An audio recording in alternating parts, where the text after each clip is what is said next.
করে পরকাল যারা মানে না তাদের সম্পর্কে আল্লাহ পাক বলছেন ওয়াল্লাযীনা কাযযাবু বিআয়াতিনা ওয়া লিকাইল আখিরাতি হাবিতাত আমালুহুম।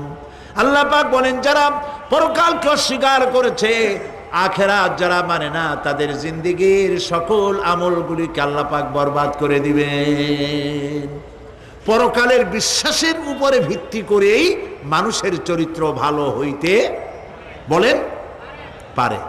একটা দৃষ্টান্ত দেই, একটা দৃষ্টান্ত। এই যে যারা চুরি করে, ডাকাতি করে, সন্ত্রাস করে মানুষ মারে, সন্ত্রাসগুলি করে কি জন্যে?